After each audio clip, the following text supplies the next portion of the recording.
పశ్చిమాసియాలో కాల్పుల విరమణకు బాటలు పడింది. అమెరికా అధ్యక్షుడు జో బైడెన్ తన చివరి పదవీకాలం రోజుల్లో ఇజ్రాయెల్ హమాస్ల కాల్పుల విరమణకు చేసిన ప్రయత్నాలతో శాంతి దూతగా మార్పులు తెచ్చుకునే ప్రయత్నం చేశారు. అయితే యుద్ధం సుదీర్ఘంగా కొనసాగడం వెనుక అమెరికా పాత్ర ఎంతుంది? అసలు ఇజ్రాయెల్కు ఆయుధాలు సరఫరా చేసింది అగ్రరాజ్యమే. ఈ క్రమంలో పెద్దన డబుల్ యాక్షన్పై విమర్శలు వినిపిస్తున్నాయి.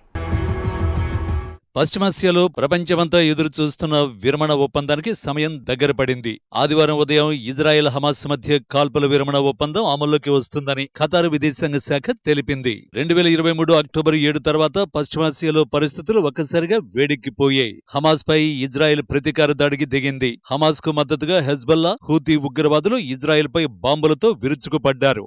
ఇరాన్, ఇజ్రాయెల్ పరస్పర క్షిపణి దాడులకు పాల్పడ్డాయి. 46,000 మంది పాలస్తీనియన్లు ఇజ్రాయెల్ దాడుల్లో మృతి చెందారు.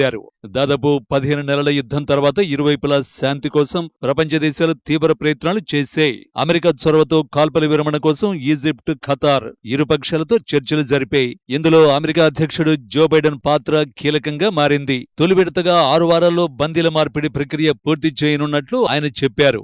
ఈ ఒప్పందంతో గాజాలో మళ్లీ శాంతి వీచికలు వీస్తాయని ఆయన ధీమా వ్యక్తం చేశారు. ఈ శాంతి ఒప్పందంతో బందీలుగా ఉన్న వందలాది మంది తమ కుటుంబ సభ్యులను కలుసుకునేందుకు ఆతృతగా ఎదురుచూస్తున్నారు. అక్టోబర్ 7న సరిహద్దులు దాటి ఇజ్రాయిల్లోకి ప్రవేశించి 1,200 మంది ఇజ్రాయిల్ పౌరులను హతమార్చి దాదాపు 251 మందిని హమాస్ బందీలుగా తీసుకెళ్లిపోయింది. అందులో 34 మంది మరణించినట్లు ఇజ్రాయిల్ అంచనా వేస్తోంది. హమాస్ పై జరిపిన ఎదురుదాడిలో కొంతమందిని ఇజ్రాయిల్ విముక్తుల్ని చేసింది. ప్రస్తుతం 94 మంది గాజాలో ఉన్నారు. వారిలో తొలి విడతగా 33 మందిని హమాస్ విడుదల చేసే అవకాశం ఉంది. వారిలో 3 మహిళా సైనికులు ఉన్నట్లు సమాచారం. ఇజ్రాయెల్ జైళ్లలో బందీలుగా ఉన్న వారిలో తొలి విడతగా 737 మందిని విడుదల చేయాలని అక్కడి ప్రభుత్వం నిర్ణయించింది. వీరిలో పురుషులు, మహిళలు, చిన్నారులు కూడా ఉన్నారు. అయితే హమాస్ చెర నుంచి తమ దేశ పౌరులు ఎంతమంది విడుదలవుతారన్న దానిపై తమ నిర్ణయం ఆధారపడి ఉంటుందని ఇజ్రాయెల్ స్పష్టం చేసింది. బందీల మార్పిడిపై ఖచ్చితమైన స్పష్టత వచ్చిన తర్వాతే ముందడుగు వేస్తామని చెబుతోంది. అమెరికా అధ్యక్షుడు జో బైడెన్ మరికొద్ది గంటల్లో శ్వేతసౌధాన్ని వీడి కొత్తగా ఎన్నికైన డొనాల్డ్ ట్రంప్నకు బాధ్యతలు అప్పగించనున్నారు. ఈలోపు పశ్చిమాసియాలో పరిస్థితులను చక్కదిద్దేందుకు వేగంగా పావులు కదిపారు. ఇజ్రాయెల్ హమాస్ల యుద్ధానికి ముగింపు పలికే దిశగా కాల్పుల విరమణ ఒప్పందాన్ని తెరమీదికి తెచ్చారు. అయితే పశ్చిమాసియాలో ఉద్రిక్తతలను చల్లార్చేందుకు ప్రపంచ పెద్దన్న హోదాలో ప్రయత్నాలు చేస్తున్న అమెరికాపై విమర్శలు చాలానే ఉన్నాయి.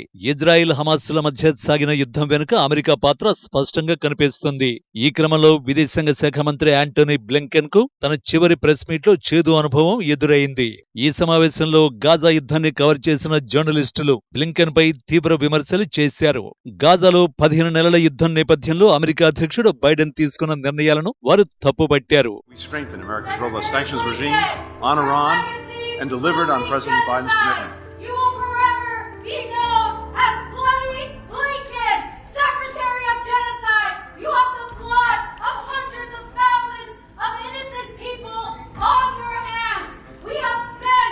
Thank you. I respect your views.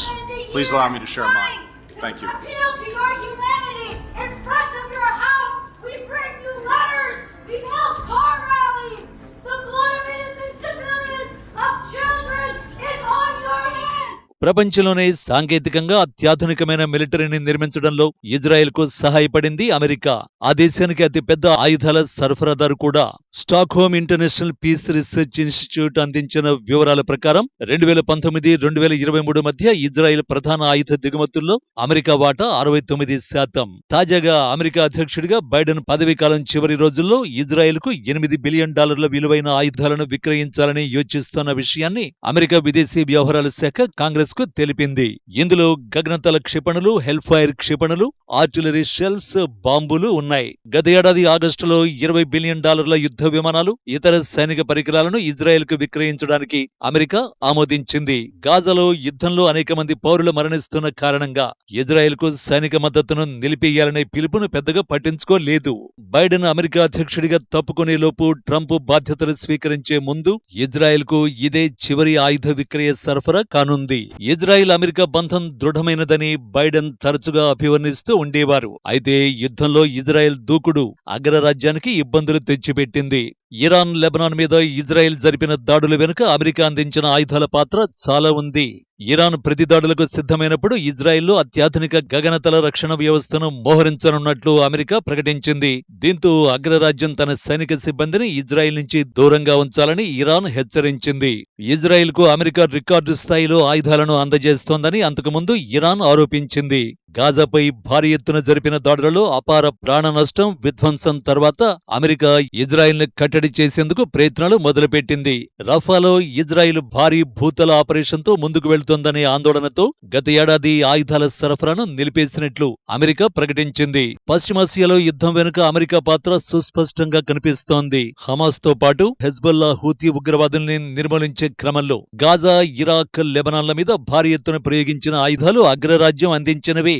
అంతా చేసి చివర్లో శాంతి ప్రవచనాలు వినిపించింది కూడా అమెరికానే. అటు యుద్ధం, ఇటు శాంతి రెండింటి వెనుక పెద్దన్నే కనిపిస్తున్నారు. ఈ క్రమంలో అమెరికా డబుల్ గేమ్ విమర్శలకు తావిస్తోంది. యుద్ధాన్ని మొదట్లోనే అడ్డుకునే ప్రయత్నాలు చేసి ఉంటే అమెరికా గౌరవం మరింతగా పెరిగేది.